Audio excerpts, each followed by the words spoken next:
चलिए आज हम लोग समझते हैं संविधान के बारे में। संविधान का पूरा मतलब और उसके बाद इसमें की क्या क्या सी बातें हैं वो समझेंगे। संविधान संविधान का मतलब क्या होता है? सम का मतलब हो गया बराबर, विधान का मतलब हो गया नियम कानून। तो संविधान सभी के लिए बराबर नियम कानून बनाता है, उसे क्या कहते हैं? संविधान। संविधान क्या है? सभी के लिए नियम कानून बराबर है, उसे संविधान कहते हैं। संविधान मतलब बराबर नियम कानून का मतलब कि जो एक आदमी आम आदमी को सजा होगा वही कोई बड़ा प्रधानमंत्री हो, मुख्यमंत्री हो, सभी के लिए समान नियम कानून है। सभी जो सेम अपराध करेगा तो सेम सजा मिलेगा, वही हमारा क्या कहता है? संविधान। सभी के लिए बराबर नियम कानून है, वही संविधान कहता है। संविधान क्या है? संविधान एक बुक के समान है। ये कहाँ पे रखा हुआ है? ये संविधान एक बुक है जो हमारे सुप्रीम कोर्ट में रखा हुआ है। कहाँ रखा हुआ है? सुप्रीम कोर्ट में। और यह एक बुक के समान है। तो जिस तरह से बुक में लेसन होता है ना, उसी तरह से इसमें होता है भाग। भाग यानी कहने का मतलब कि भाग जो है जो जिस तरह से बुक में लेसन होता है उसी तरह से ये भी तो एक बुक ही है। तो इसके लेसन को भाग कहा गया है। क्या चीज कहा गया? भाग। तो संविधान में 22 भाग है। कितना लेसन है संविधान में? कितना लेसन है? 22 लेसन है। 22 लेसन कहने का मतलब 22 लेसन है और इसमें अनुच्छेद 395 है। कितना अनुच्छेद है? अनुच्छेद 395। एक भाग के अंदर की और प्रत्येक भाग के अंदर अलग अलग अनुच्छेद डिवाइडेड फॉर्म में दिया हुआ है। तो अनुच्छेद कितना है? 395। और अनुसूची कितना है? 12। जब संविधान निर्माताओं के द्वारा, जब हमारे देश आज़ाद हो रहा था उस समय जो संविधान बनाने वाले थे, संविधान निर्माताओं थे, उन्होंने 8 अनुसूचियाँ बनाई थी। पहले संविधान में 8 अनुसूची है, लेकिन वर्तमान में 12 अनुसूची है। अब 8 से 12 कैसे हुआ? 8 से 12 होने के लिए इसमें संविधान संशोधन किया गया। संविधान निर्माताओं के द्वारा कहा गया है कि जो भी संविधान को पढ़ेगा उसको पढ़ने के बाद उसमें कोई भी त्रुटियां लगेगा या कोई भी सुधार की ज़रूरत उसको महसूस होगा तो वह संशोधन के माध्यम से इसमें अपना अनुच्छेद को जोड़ सकता है। तो देखिए ओरिजिनल में अनुच्छेद भी है 395, लेकिन इसमें संशोधन कर करके जोड़ के इसको 450 से अधिक कर दिया है। यानी कहने का मतलब हो गया कि अनुच्छेद 300 के क, 300 के ख, 15 क, 14 क, इस तरह से कर करके कितना कर दिया गया है? 450 से अधिक है।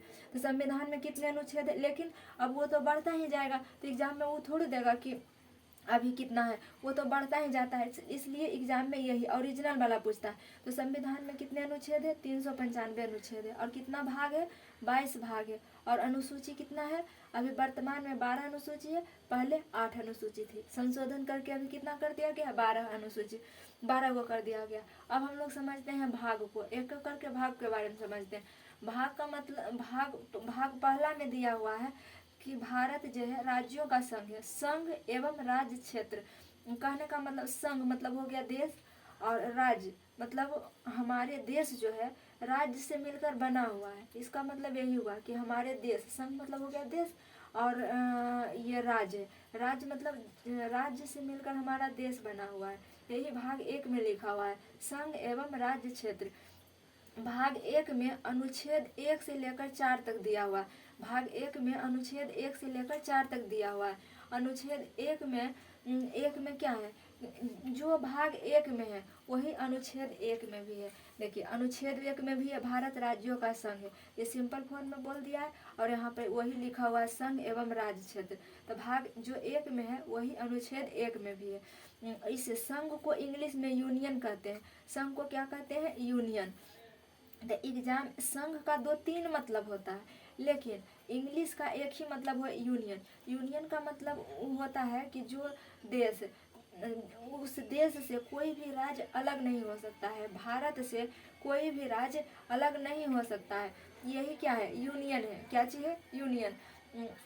तो हमारे भारत क्या है? राज्यों का संघ है। ऑप्शन में अगर संघ रहेगा और यूनियन रहेगा तो आंसर यूनियन हो जाएगा, क्योंकि संघ का अलग अलग मतलब हो जाता है, लेकिन यूनियन का मतलब एक होता है कि हमारे भारत से अलग नहीं हो सकता दूसरा देश। अनुच्छेद दूसरा में क्या है?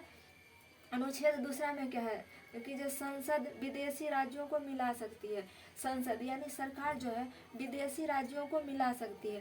जैसे सिक्किम को मिलाई थी, सिक्किम पहले भारत का हिस्सा नहीं था, यह 16 मई 1975 को भारत का हिस्सा बना है। सरकार जब सिक्किम भारत में मिलना चाहा तो उसको सरकार के द्वारा इसे 16 मई 1975 को मिला लिया गया। 16 मई 1975 को सिक्किम भारत का अंग बन गया। अनुच्छेद दूसरा में क्या है, संसद विदेशी राज्यों को मिला सकती है। संसद क्या चीज कर सकती है, यानी सरकार विदेशी राज्यों को मिला सकती है। अनुच्छेद 3 में है कि संसद किसी राज्य के सीमा में परिवर्तन कर सकती है। जैसे बिहार से झारखंड को अलग किया गया, बिहार से क्या चीज अलग किया गया, झारखंड, तो बिहार के सीमा में परिवर्तन हुआ कि नहीं। तो तीसरा में क्या है, संसद जो है किसी राज्यों के सीमा में परिवर्तन कर सकता है। वही बिहार से जैसे झारखंड को अलग कर दिया गया 15 नवंबर सन 2000 के, 2000 ईस्वी में, सन 2000 में क्या हुआ है, बिहार से झारखंड अलग हुआ है। तो भाग पहला में क्या चीज है, संघ एवं राज्य क्षेत्र। अनुच्छेद पहला में क्या है, भारत राज्यों के संघ है यानी यूनियन है। दूसरा में क्या है, संसद विदेशी राज्यों को मिला सकती है। तीसरा में है कि भारतीय राज्य को सीमा में परिवर्तन कर सकती है। तो देखिए पहले विदेशी राज्य के बारे में बताया है, फिर पहले किसको मिलाना है, बाहर वाला को मिलाना है। तो दूसरा में क्या चीज़ है, विदेशी राज्यों को मिलाना है। और तीसरा में क्या चाहिए, किसी राज्यों के सीमा में परिवर्तन करना है, किसी राज्यों को सीमा में परिवर्तन करना है। और भाग 2 में क्या चाहिए, विदेशी राज्यों को मिला सकती है। भाग 3 में क्या है कि किसी राज्यों के सीमा में परिवर्तन कर सकती है। अब हम लोग समझते हैं भाग 2। भाग 2 में है नागरिकता अनुच्छेद 5 से नागरिकता में भाग 2 में अनुच्छेद 5 से लेकर 11 तक है। आप भाग 2 में पढ़िएगा 5 से लेकर 11 तक। ये इसमें जो है नागरिकता कानून कौन बनाती है, तो क्वेश्चन आता है कि नागरिकता कानून कौन बनाती है। जैसे कोई विदेश से भारत आया तो उसके लिए नागरिक, अगर वो चाहता है कि हम भारत के नागरिक बने तो उसके लिए तो कोई प्रावधान होगा ना, तो कोई प्रावधान होगा। तो उसी के लिए गृह मंत्री जो है, संसद जो है, संसद के अंदर गृह मंत्री होती है। जैसे अभी वर्तमान में अमित शाह गृह मंत्री है, उसी का काम है कि नागरिकता कानून बनाना। जैसे कोई विदेश से नागरिक आया और उसे भारत का नागरिक बनना है तो वो उसके लिए कौन बनाएंगे, नागरिकता गृह मंत्री बनाएंगे। गृह मंत्री कौन है अभी, अमित शाह गृह मंत्री है। तो बताइए भाग 2 में क्या चीज का चर्चा है, नागरिकता की। नागरिकता में कितना से कितना अनुच्छेद है, 5 से लेकर 11 तक, 5 से लेकर 11 तक। इसमें उतना अनुच्छेद इम्पोर्टेंट नहीं है जो एग्जाम में पूछा जाता है। ये जो लिखा हुआ है ये सभी एग्जाम में बार बार पूछा जाता है, इसी का नंबर याद करना बहुत मुश्किल हो जाता है। इसलिए ज़्यादा एक लाइन से याद करना जरूरी नहीं है, जो इम्पोर्टेंट है उसी को याद करिए। तो भाग 2 में क्या चाहिए, नागरिकता अनुच्छेद 5 से लेकर 11 तक। 11 में कहा गया है, अनुच्छेद 11 में वही है कि संसद कानून कौन बनाती है, गृह मंत्री। संसद कानून बनाती है गृह मंत्री। वही अनुच्छेद यानी आर्टिकल, उसी को इंग्लिश में कहते हैं अनुच्छेद को।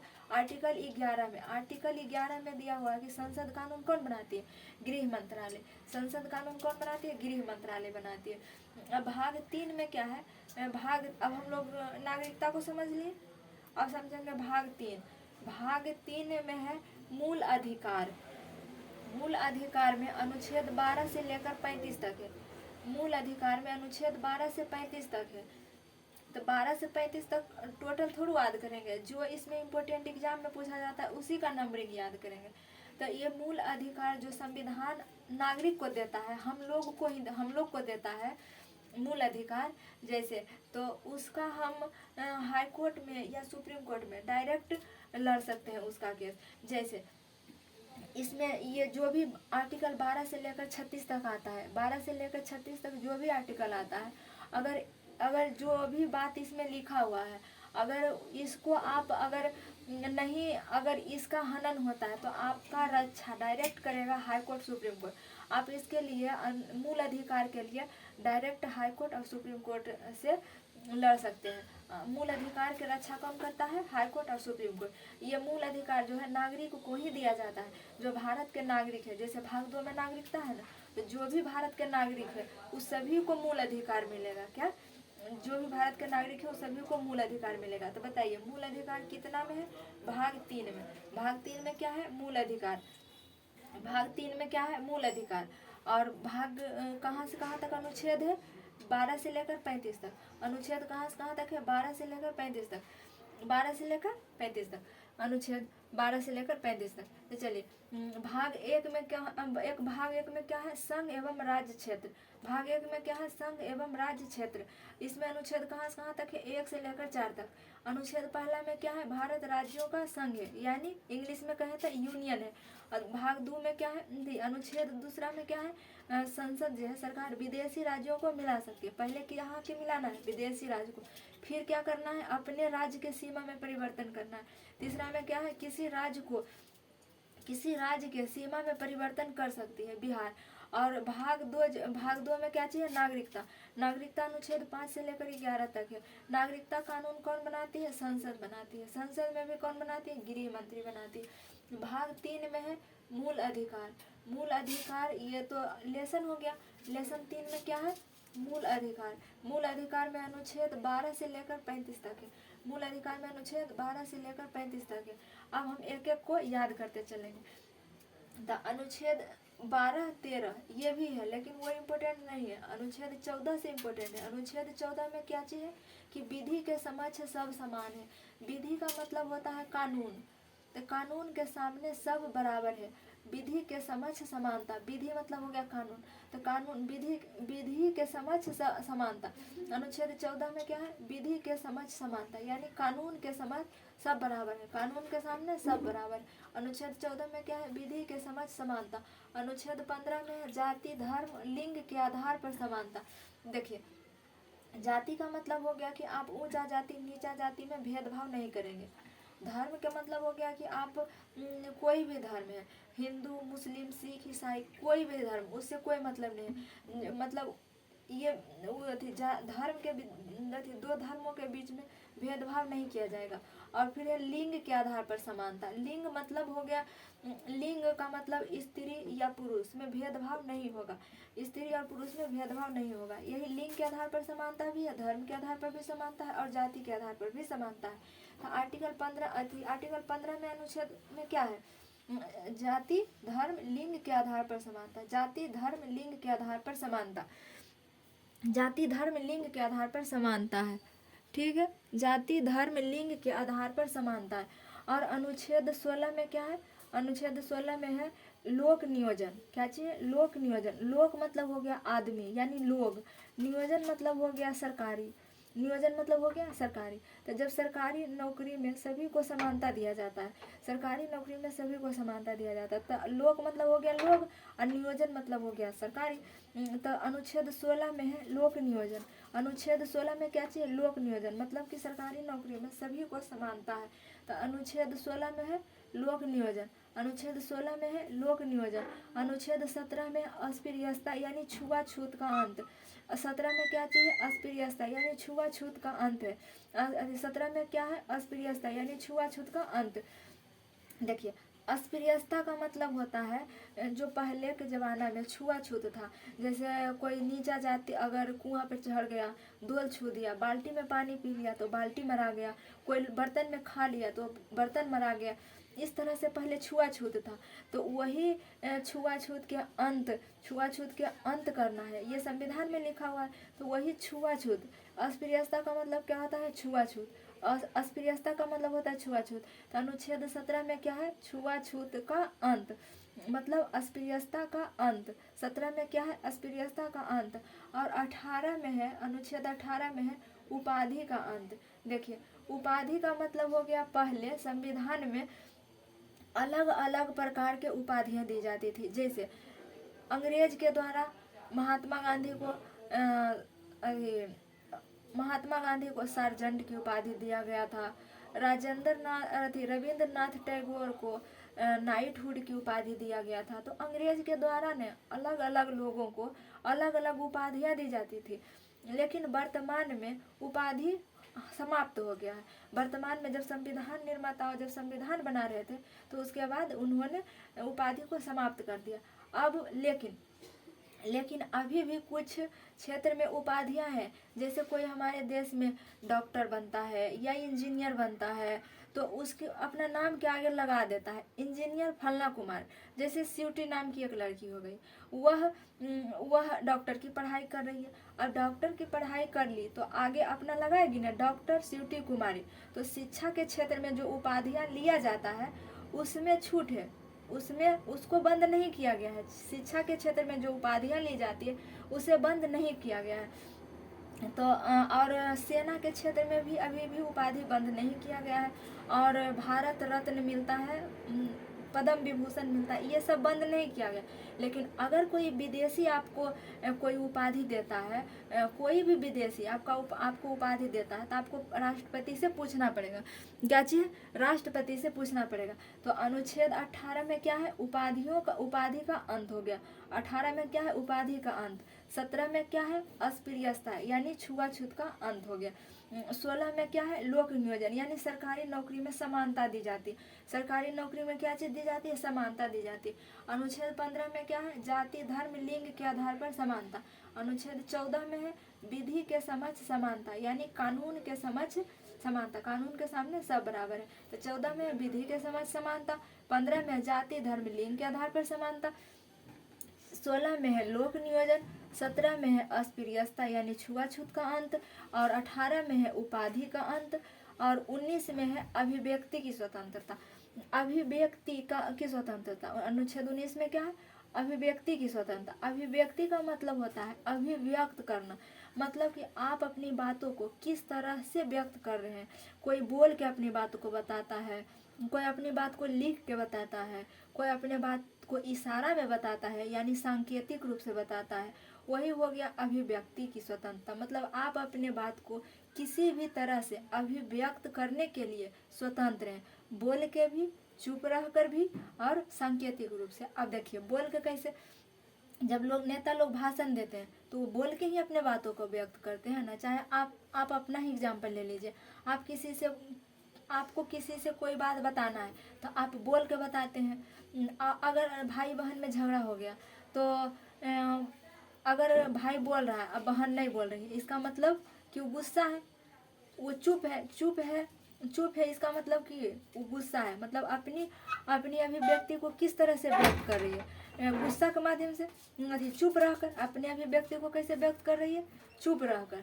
और एक होता है सांकेतिक रूप से अपनी बातों को बताना, जैसे बचपन में कोई मुंह घुस के भाग गया या इस तरह से अंगूठा दिखाकर भाग जाता है तो आप उसके पीछे दौड़ते हैं मारने के लिए, तो वो अपने बातों को सांकेतिक रूप से बताया।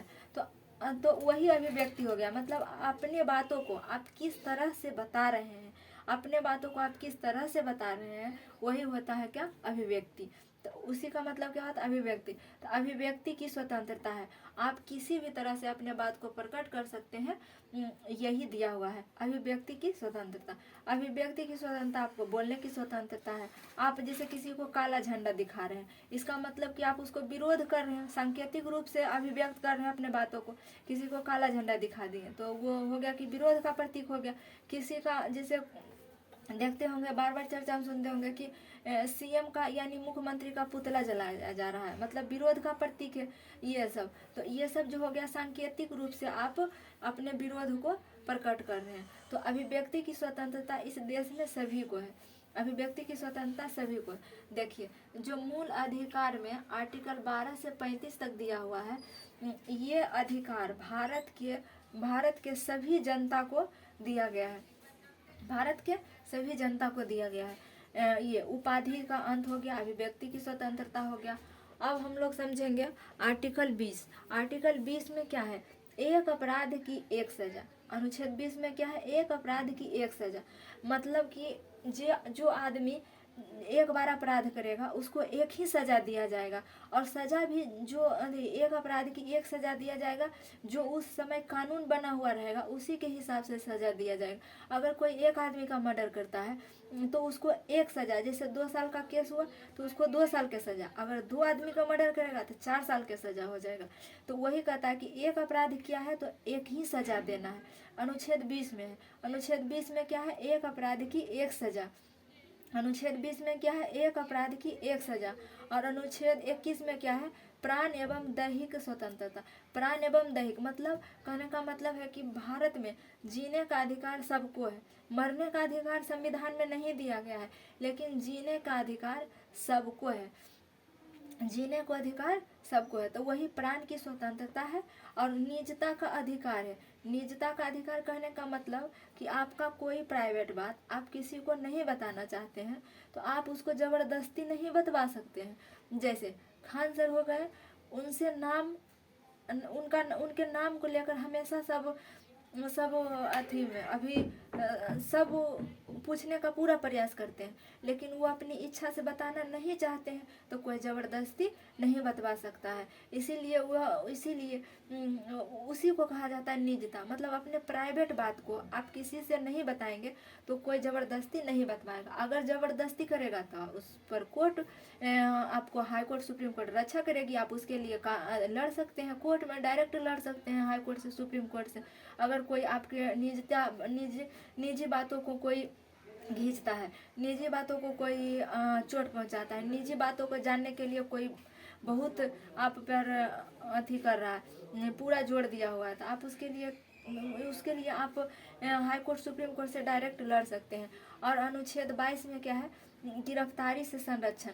गिरफ्तारी से संरक्षण का मतलब हो गया कि अगर पुलिस किसी को गिरफ्तार करके जाती है और तो थाना में उसको संरक्षण देना पड़ेगा। और संरक्षण के थ्रू ही वह उसे मतलब सशरीर यानी पूरे शरीर को लेकर उसको जाना होगा कहाँ, जेल पहुंचाने से पहले। अगर पुलिस मारती भी है तो भितरिया मारती है कि ऊपर से पता नहीं चले। और उसको तो वही दिया हुआ है कि गिरफ्तारी से संरक्षण, कि आप गिरफ्तार भी किसी को करके लाते हैं तो उसको आप संरक्षण दीजिएगा, उसका रक्षा कीजिएगा। ये नहीं कि पुलिस पकड़ के लेके जाएगी और जेल में मार सकती है, तो मार देगी, जान से नहीं मार सकती, मारेगी लेकिन जान से नहीं मार सकती है। तो वही अनुच्छेद 22 में क्या चाहिए, गिरफ्तारी से संरक्षण है।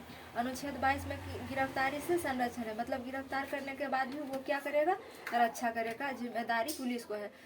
अब हम लोग देखिए तो 22 में क्या हो गया, गिरफ्तारी से संरक्षण। और 21 में क्या हो गया, प्राण एवं दैहिक स्वतंत्रता या निजता का अधिकार। प्राण एवं दैहिक स्वतंत्रता या निजता का अधिकार।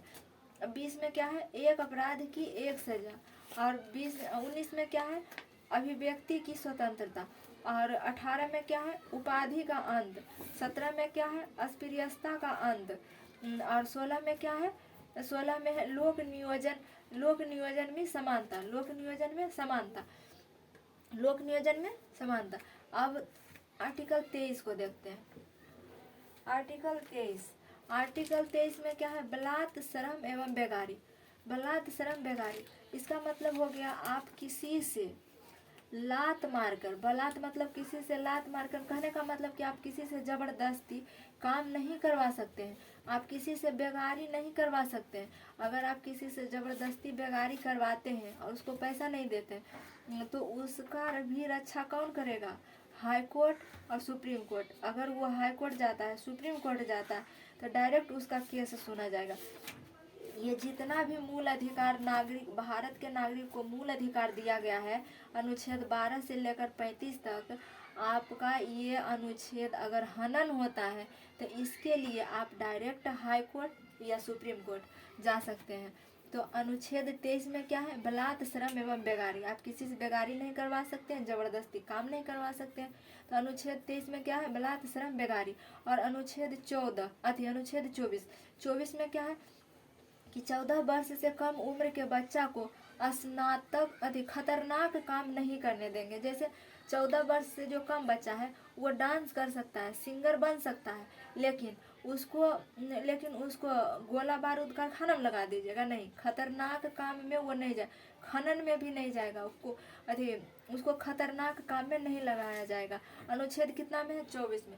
अनुच्छेद 24 में है कि 14 वर्ष से कम उम्र के बच्चा को खतरनाक काम में नहीं लगा सकते हैं। देखिए इसको याद करने के लिए देखिए लास्ट में 4 है ना, 24, तो 24 से याद रख लीजिए 14, 24 से 14, 14 वर्ष से कम उम्र के बच्चा को खतरनाक काम में नहीं लगाना है, खतरनाक काम में नहीं लगाना। उसके बाद अनुच्छेद 25 है।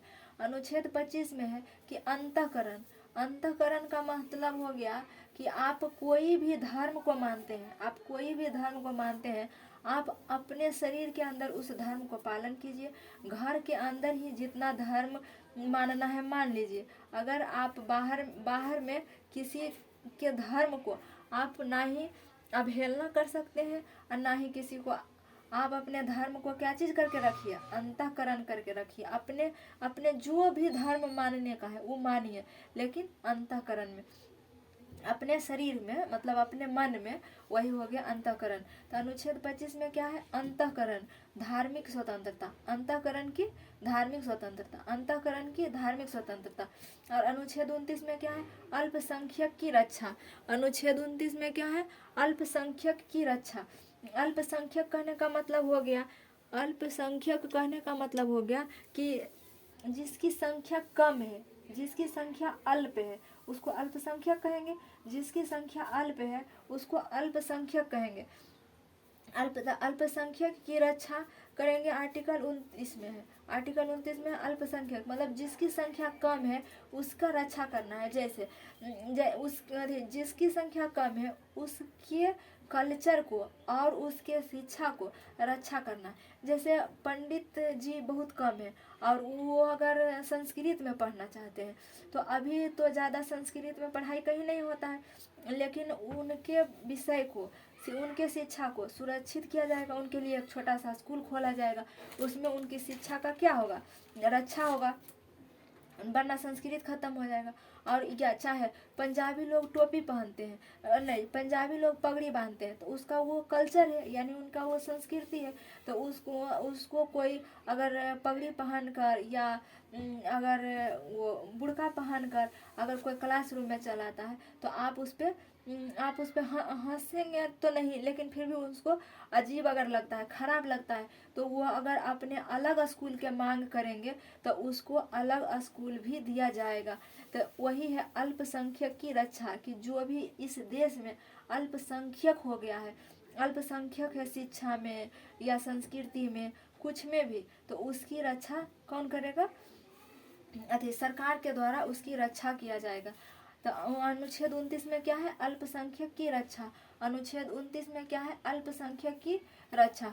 और यहाँ तक, हाँ, और उसके बाद आर्टिकल 30 इम्पोर्टेंट नहीं है, लेकिन 31 इम्पोर्टेंट है।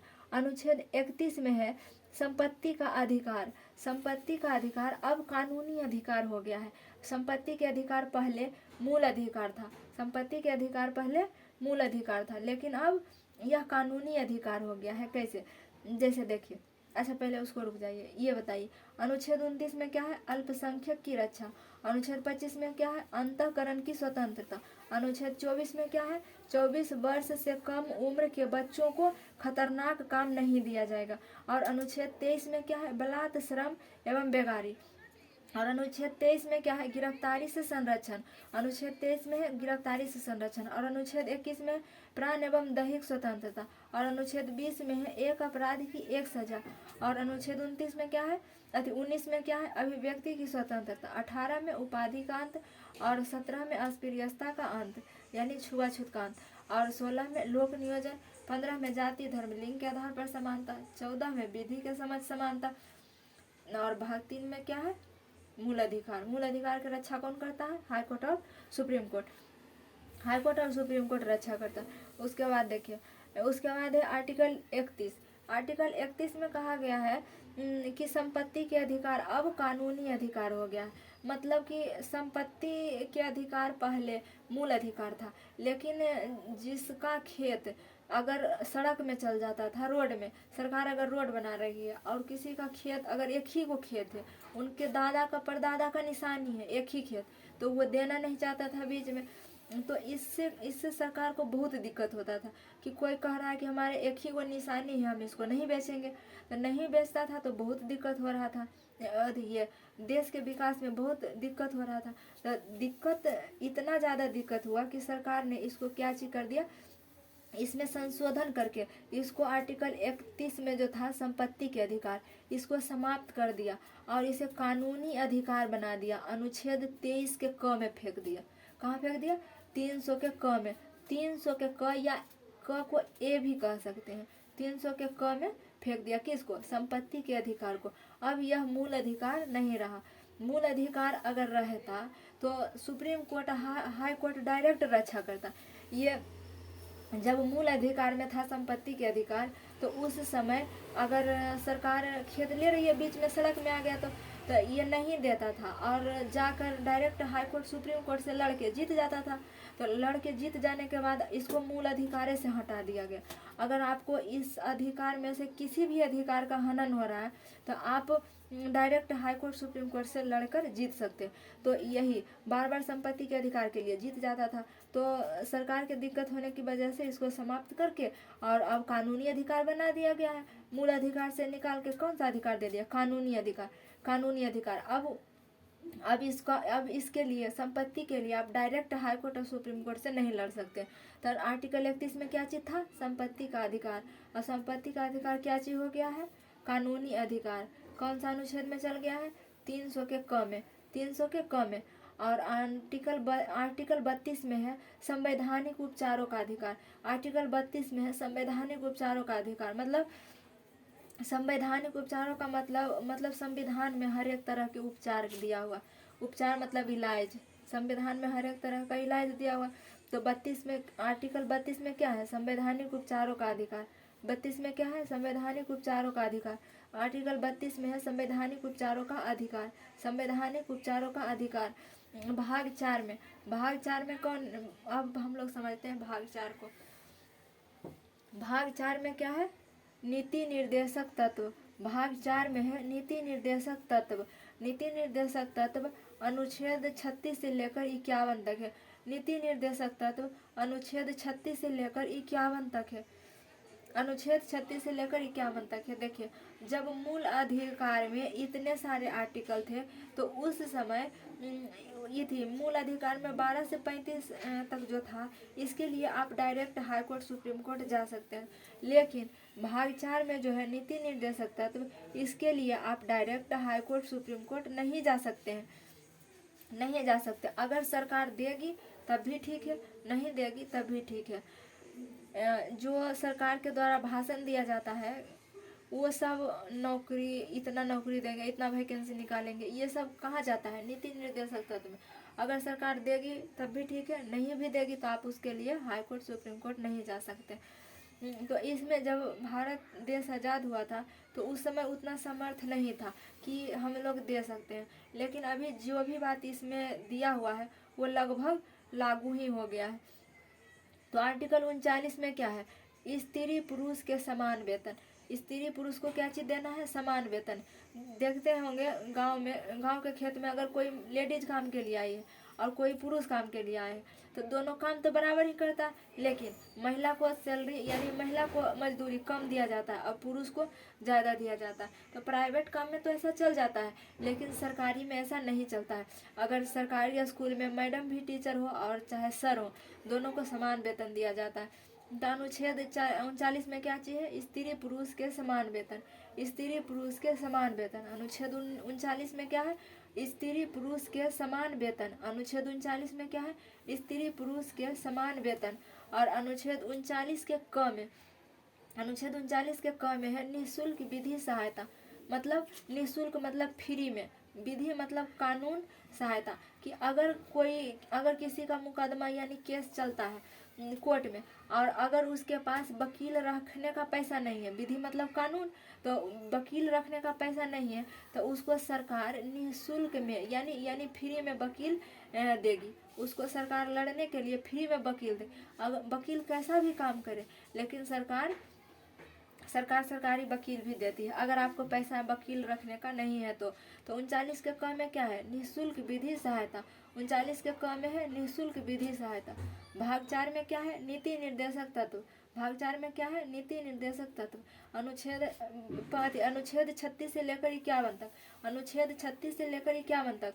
और अनुच्छेद 39 में है स्त्री पुरुष के समान वेतन, स्त्री पुरुष के समान वेतन। और 39 के क में है निःशुल्क विधि सहायता, 39 के क में है निःशुल्क विधि सहायता। और अनुच्छेद 40 में है पंचायत, पंचायत हर एक गाँव मिलकर 2-3 गाँव मिलकर पंचायत बनता है ना, तो वही पंचायत हो गया। तो अनुच्छेद ये 40 में क्या चीज़ है, पंचायत।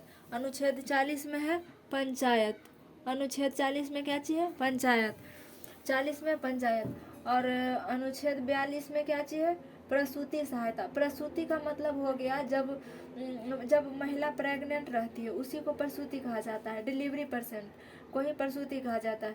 तो बताइए 3 महीना जो पहले है और 3 महीना बाद, अगर डिलीवरी से सरकारी स्कूल की, मान लीजिए सरकारी स्कूल की मैडम है, अगर वो थी प्रेग्नेंट है तो उनको मतलब डिलीवरी से 3 महीना पहले छुट्टी दिया जाता है और डिलीवरी के 3 महीना बाद तक छुट्टी दिया जाता है। तो बताइए प्रसूति सहायता में, प्रसूति सहायता कितना में है, आर्टिकल 42 में। प्रसूति सहायता कितना में, आर्टिकल 42 में। भाग 3 महीना पहले छुट्टी दिया जाता है और 3 महीना बाद तक, डिलीवरी के 3 महीना बाद तक छुट्टी दिया जाता है। और अनुच्छेद 44 में है समान सिविल संहिता। अनुच्छेद 44 में क्या चाहिए, समान सिविल संहिता, समान सिविल संहिता, समान सिविल संहिता अनुच्छेद 44 में है। इसमें है समान सिविल संहिता।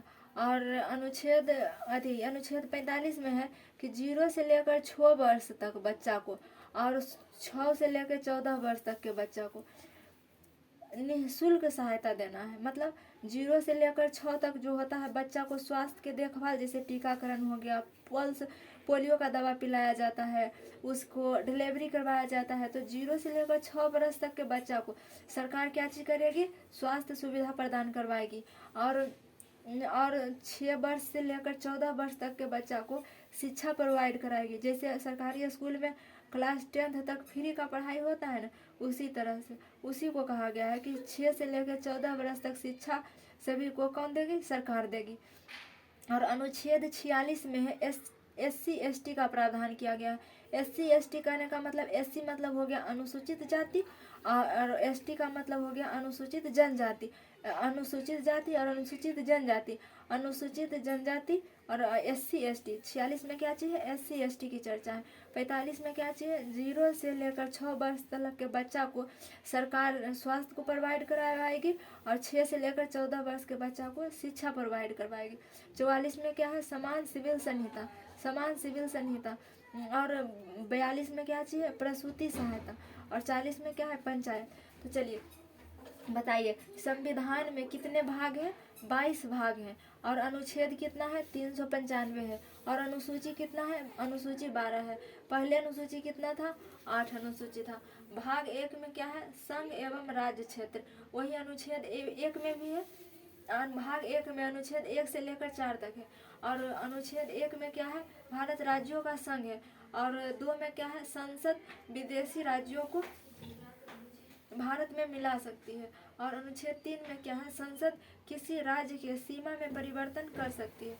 जैसे बिहार के सीमा में परिवर्तन बिहार से अलग किया गया था झारखंड को, कब किया गया था, 15 नवंबर सन 2000 को। और सिक्किम को भारत में कब मिलाया गया था, 16 मई 1975 को, 16 मई 1975 को। भाग 2 में क्या है, नागरिकता, इसमें अनुच्छेद 5 से लेकर 11 तक है। अनुच्छेद 11 में क्या है कि संसद कानून कौन बनाती है, गृह मंत्री बनाती है। आर्टिकल 11 में क्या है, संसद कानून गृह मंत्री बनाती है। और भाग 3 में क्या है, मूल अधिकार, मूल अधिकार 12 से लेकर 35 तक है, मूल अधिकार 12 से लेकर 35 तक है। भाग 14 में क्या है, विधि के समक्ष समानता। और 15 में क्या है, जाति धर्म लिंग के आधार पर समानता। 16 में क्या है, लोक नियोजन यानी सरकारी नौकरी में समानता। 17 में है अस्पृश्यता यानी छुआछूत का अंत। 18 में है उपाधि का अंत। 19 में है अभिव्यक्ति की स्वतंत्रता। और 20 में है एक अपराध की एक सजा। 21 में है प्राण दैहिक की स्वतंत्रता एवं निजता का अधिकार, निजता का अधिकार। और 22 में क्या है, गिरफ्तारी से संरक्षण। 23 में क्या है, बलात् श्रम बेगारी। 24 में क्या है, 14 वर्ष से कम उम्र के बच्चा को खतरनाक काम नहीं देना है। 25 में क्या है, अंतःकरण, धार्मिक स्वतंत्रता। धार्मिक स्वतंत्रता का क्या है, अंतःकरण करना। और 29 में क्या है, अल्पसंख्यक की रक्षा। 29 में क्या चीज है, अल्पसंख्यक की रक्षा, अल्पसंख्यक की रक्षा। और 31 में पहले था संपत्ति का अधिकार, अब संपत्ति के अधिकार को मूल अधिकार से हटाकर कहाँ दे दिया गया है, कानूनी अधिकार में। कानूनी अधिकार अनुच्छेद 300 के क में आता है। और यदि 2 में जो है संवैधानिक उपचारों का अधिकार, भाग 4 में है नीति निर्देशक तत्व, इसमें अनुच्छेद 36 से लेकर 51 तक है। 39 में क्या है, स्त्री पुरुष के समान वेतन। और 39 के क में है निःशुल्क विधि सहायता। और 40 में है पंचायत, जैसे ग्राम पंचायत होता है ना, 3-4 गांव मिला के एक पंचायत बनता है, जैसे कन्हाईपुर पंचायत में, उसी तरह। और 42 में क्या चीज़ है, प्रसूति सहायता, मतलब प्रेग्नेंट महिला को जो सहायता दिया जाता है, छुट्टी दिया जाता है। और अनुच्छेद 44 में है समान सिविल संहिता। समान सिविल संहिता का मतलब हो गया सभी समान सिविल संहिता। और 45 में है 0 से लेकर 6 वर्ष और 6 से लेकर 14 वर्ष के बच्चों को निःशुल्क शिक्षा और स्वास्थ्य देना। और अनुच्छेद 46 में SC/ST का प्रावधान है। अनुच्छेद 46 में SC/ST का प्रावधान है। मिलेंगे नेक्स्ट क्लास में, तब तक के लिए जय हिंद।